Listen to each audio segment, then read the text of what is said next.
Well, as a long-term digger and dreamer, I'm just making a video. As a long-term digger and dreamer, and I dreamed about this long before I found Diggers and Dreamers. I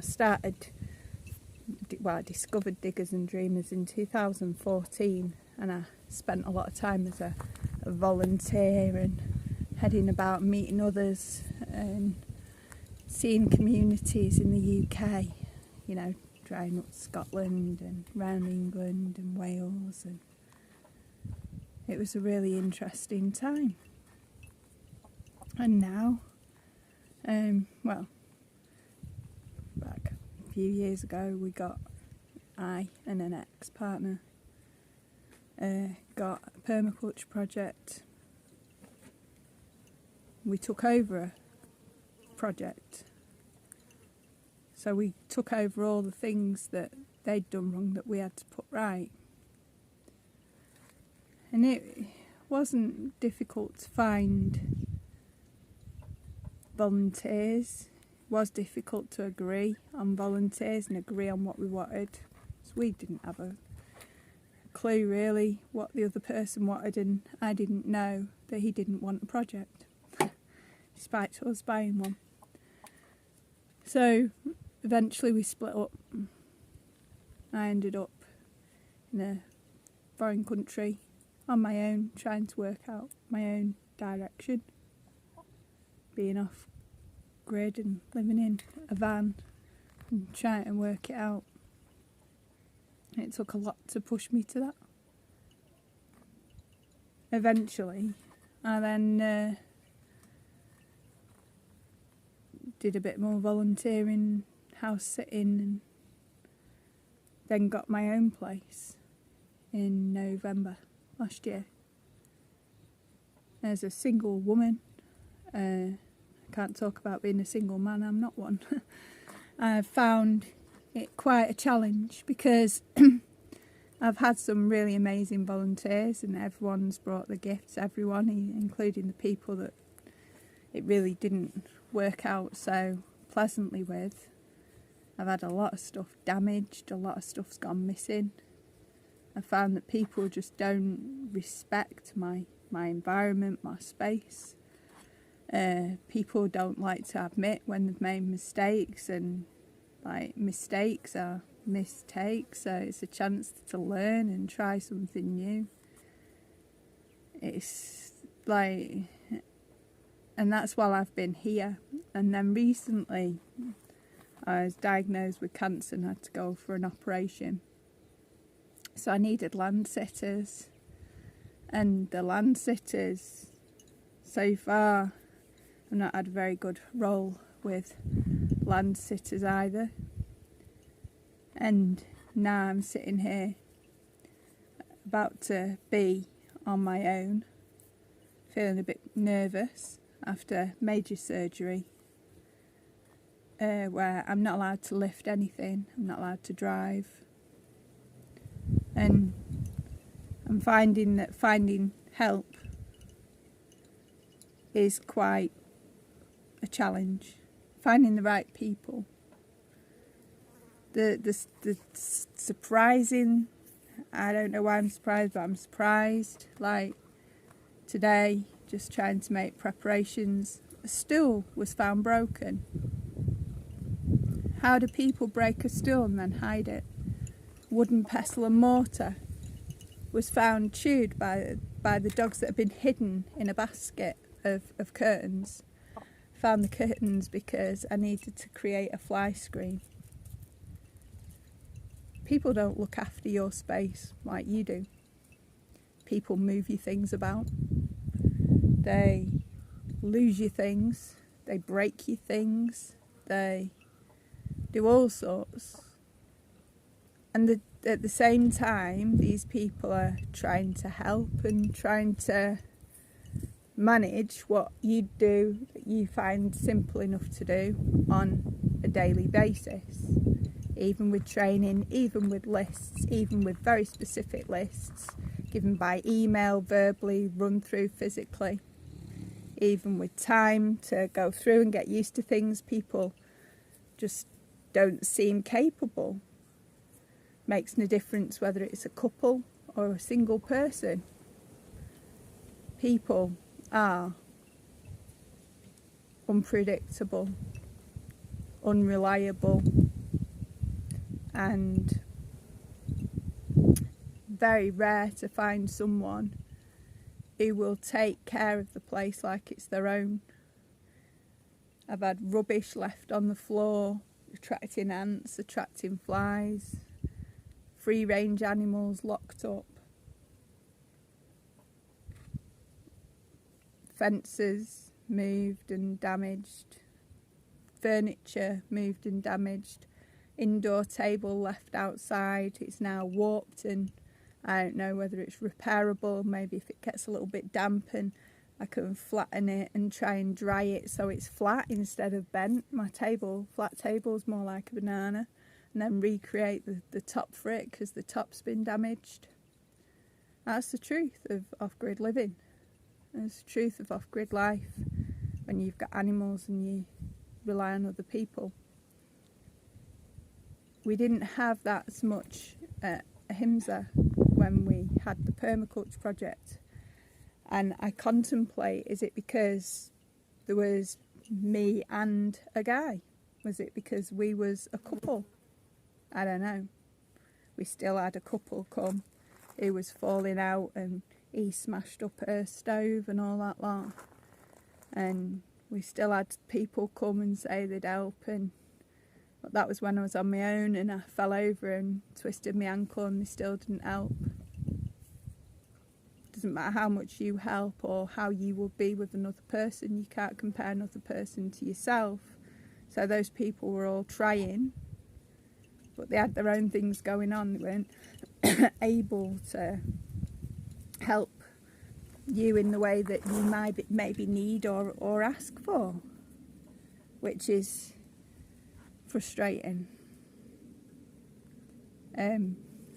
But for all the incredibly hardship, and it does get incredibly hard, and you do think, am I destined to give up? Am I destined to have to need a partner? I don't want a fucking partner. I had enough of partners and people that don't communicate, or people that help from their own perspective without listening, and I've done with relationships. I'm happy being single. People that come and make out they're going to co-create with you, but really they've got something else up the sleeve. It's hard. How do you trust people again? But how do you not? Because at some point you have to turn around and trust enough. You have to create boundaries, maintain boundaries, keep working on communication, and maybe someone will come. I've had people come and share space, and it's been great, and they've had their space, I've had mine. We've eaten together, we've eaten alone, we've chatted, we've shared each other's company and stories, and I've learnt so much. Such a blessing, you know. I had a long time in bricks. Well, it felt like it. Waiting for the operation, during the operation, after the operation. Getting back to birds singing, the breeze, the insects. Although frustrating it is when the insects are trying to eat the food that shouldn't have gone in your fridge in the first place. Looking at the fruit that's developed on the trees as if by magic in that 6 weeks. And now seeing the olives coming to life, and the pears and the apples and the figs and the grapes. Seeing the difference in the animals. Getting things back to some form of normal, or trying anyway. and not giving up. Because health, off-grid, health, living like this just makes you want to keep on digging. Even when you haven't got the physical ability to dig, you're still sitting here dreaming, contemplating, looking at life, looking at the amazing things that have been birthed into being here, feeling the way of life as it is, seeing the animals and the happiness and the animals that have been rescued, that are here, that are just so happy to be here. The kitten who turned up pregnant, who could have died giving birth, getting her kittens aborted and having her so she could lead a life and not be hungry, and she chose to stay after that, and seeing her happy and coming for cuddles and being free and enjoying the freedom whilst enjoying food and being part of the family. I don't think I could give that shit up because it's so beautiful. And there's battles with water and battles with solar and trying to get enough power or store enough power or find some form of balance. Same with water, trying to make things accessible. Times when the weather's wet and cold and it's just hammering it down and you're running about in your waterproof jacket trying to put the chickens so that they're not getting soaked through because it's like a monsoon. I wouldn't change any of it. Not a single moment. And I'm grateful for all the people that come through, whether they break things like the damage done to my car this time while I've been away. It's unbelievable. Well, it is what it is. And it's definitely changeable and definitely fixable. More boundaries needed. No intention of going to get any more ops or things like that ever again. And I'm sure that being the first time I've done all this as a disabled person, and I've been in agonising, debilitating pain for all of it until now. And now I'm recovering from surgery that wasn't even supposed to take the pain away. Well, I suppose it was in the greater scheme of things. And here I am, surrounded by the love of the animals, the love of the plants, the peace, the quiet, the jingling of the wind chimes. It's magic. It truly is magic. I'm so grateful for all of it. Everything. Life's not supposed to be roses. It's not supposed to be all cheery and marvellous all the time. Nothing's supposed to be perfect. Everything changes. And people, I don't know. I've got my faith. And I know that where there's love and people who are trying to do things from a place of love, they don't mean to cause harm. They just want to help in some way. And they don't mean to get your car bumped or misplace your cushion seat or break your stool or lose your pan lids or anything like that, you know? People don't mean to. They don't. They just want to help. They just want to kind of do their own thing and enjoy the off-grid living experience and the animals. So moving forward, do it mindfully. Try and do it with love.